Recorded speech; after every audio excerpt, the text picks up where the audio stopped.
قراره توی این ویدیو 10 تا از زیباترین بازیگران زن ترکیه در سریال های سال 2021 که تا الان پخش شدن رو بهتون معرفی کنیم.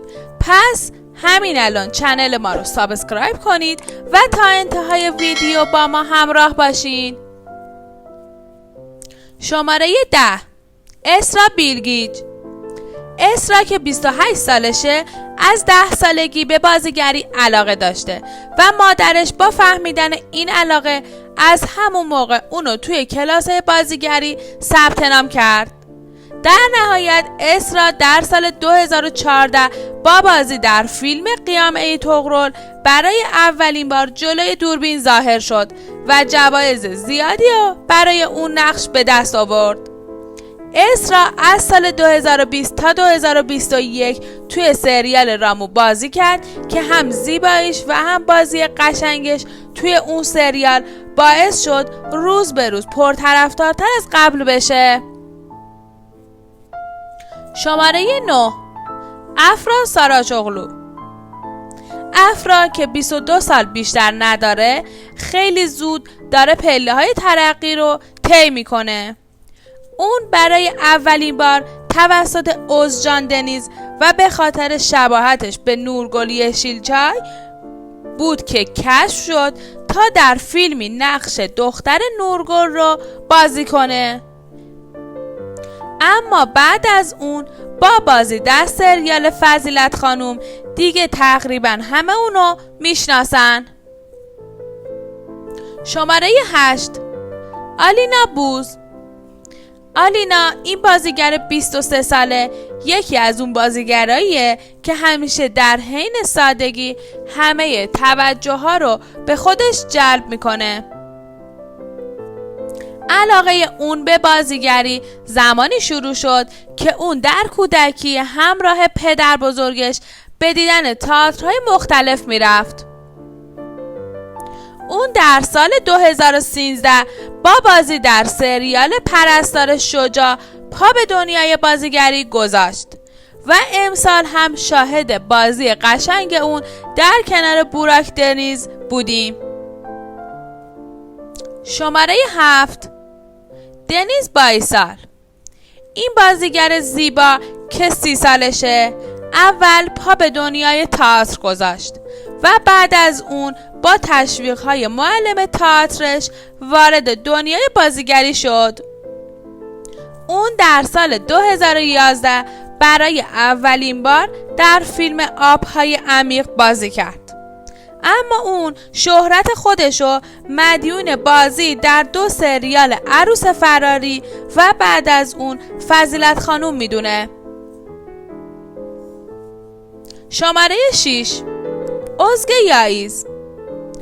ازگه که 24 سال بیشتر نداره سال 2016 وارد دنیای بازیگری شد. اون سریال های زیادی بازی نکرده اما همونا براش شهرت زیادی داشتند. وقتی ازگه توی سریال قسم حضور پیدا کرد همه از چهره زیبای اون صحبت کردند. بعد از حضور اون توی سریال سمت چپ هم بود که محبوبیت اونو چند برابر کرد. شماره 5: ادا اجه. ادا 31 ساله وقتی 13 سالش بود پا به دنیای بازیگری گذاشت و تا به امروز هم فیلم ها و سریال های زیادی بازی کرده. ادا که چهره زیبایی داره در سال 2018 با قبول نقش ایلدیز در سریال سیب ممنوع روز به روز به محبوبیت بیشتری رسید و این سریال و درخشش ادا همچنان ادامه داره. شماره 4: آیچا آیشین توران. این روزا اسم این بازیگر زیبای 28 ساله رو خیلی میشنویم. اون در سال 2013 با بازی در سریال گوش کن عشقم پا به دنیای بازیگری گذاشت. اما تابستون امسال با بازی در سریال داستان جزیره به شهرت زیادی رسید. شماره 3 برجو اوزبرگ. برجو 31 ساله که فارغ التحصیل رشته تئاتر هم هست کار خودشو از تئاتر شروع کرد و در نهایت در سال 2013 با بازی در سریال حریم سلطان پا به دنیای بازیگری گذاشت و امسال هم با بازی در سریال عشق منطق انتقام به اوج و شهرت رسید. شماره 2 جمر بایسر. این بازیگر جوان که فقط 22 سال داره در سال 2014 با بازی در سریال دریای سبز وارد دنیای بازیگری شد و بعد از اون چند تا نقش مکمل دیگه هم بازی کرد. اما امسال با بازی در سریال بازی بخت کلی طرفدار پیدا کرد. و اما شماره 1 هانده الچر. هانده 27 ساله دیگه برای همه شناخته شده است. اون تو سال 2013 پا به عرصه بازیگری گذاشت